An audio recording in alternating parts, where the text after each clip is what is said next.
नमस्कार मित्रांनो, स्वागत आहे तुमचे नवीन व्हिडिओमध्ये। या व्हिडिओमध्ये आपण नागपूर विजयवाडा एक्सप्रेसवेचे एक अपडेट बघणार आहोत। मित्रांनो, त्याआधी आपण जर आपल्या चॅनलवर नवीन आहात तर चॅनलला सबस्क्राइब करा व बेल आयकॉन प्रेस करा, जेणेकरून तुम्हाला नवीन व्हिडिओचे अपडेट मिळत राहतील। आणि इन्फॉर्मेशन अड्डा या आपल्या व्हॉट्सअप आणि टेलिग्राम चॅनलला जॉईन करा, तिथे आपण असे अपडेट टाकत असतो। त्याची लिंक ही डिस्क्रिप्शन मध्ये दिली आहे। चला तर मग सुरू करूया।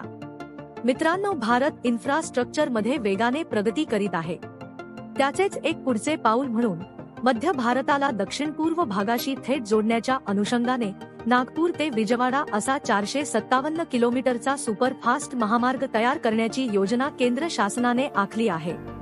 हा महामार्ग चंद्रपूर जिल्ह्यातील वरोरा, भद्रावती आणि बल्लारपूर तालुक्यातून जाणार असून या मार्गावरील मातीचे परीक्षणही सुरू झाले होते। आता या रस्त्याप्रकरणी शासनाने अलीकडे अधिसूचना निर्गमित केली असून महामार्गाच्या अंतिम आखणीस अंतिम मान्यता प्रदान केली आहे। आणि या संदर्भात जमिनीच्या अधिग्रहणासाठी महाराष्ट्र राज्य रस्ते विकास महामंडळ विभाग नागपूर यांच्याकडून चंद्रपूर जिल्ह्यातील संबंधित तहसील कार्यालयाकडून अहवाल मागितला आहे। मित्रांनो, या 457 किलोमीटरच्या महामार्ग बांधकामावर 14,666 कोटी रुपये खर्च होणार आहे। नागपूर ते विजयवाडा इकॉनॉमिक कॉरिडॉरचे काम NHAI यांच्या देखरेखीखाली सुरू असून सर्व कामाचे DPR झाले असल्याचे सांगण्यात येत आहे। NHAI द्वारे महाराष्ट्र, तेलंगणा आणि आंध्र प्रदेश राज्यातून संरेखित केलेला 4 पदरी रस्ता राहणार आहे। या कॉरिडॉरचे बांधकाम भारतमाला परियोजना फेज 1 कार्यक्रमांतर्गत मालवाहतुकीची कार्यक्षमता सुधारणे आणि बंदर कनेक्टिव्हिटी द्वारे निर्यातीला चालना देण्याचे प्राथमिक उद्दिष्ट ठेवून केले जात आहे। नागपूर ते विजयवाडा हा थेट एक्सप्रेस हायवे तयार झाल्यानंतर 457 किलोमीटर अंतर केवळ 5 ते 6 तासात कापता येणार आहे। दरम्यान NHAI ने अद्याप प्रकल्पाचा DPR ऑनलाईन उपलब्ध केलेला नाही।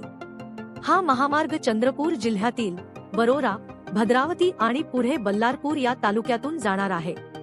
यात वरोरा तालुक्यातील बोडखा, मांडव, बोराड, चेक मकसूर, वनली, चेक कवडापूर, बोरगाव, हिरापूर, लोणार, सुमठाणा, पांढरतळा, पाचगाव, आसाळा, बांद्रा, सालोरी, खातोडा, परसोडा, जामगाव, खुर्द, जामगाव, बुद्रुक येथून हा महामार्ग जाणार आहे।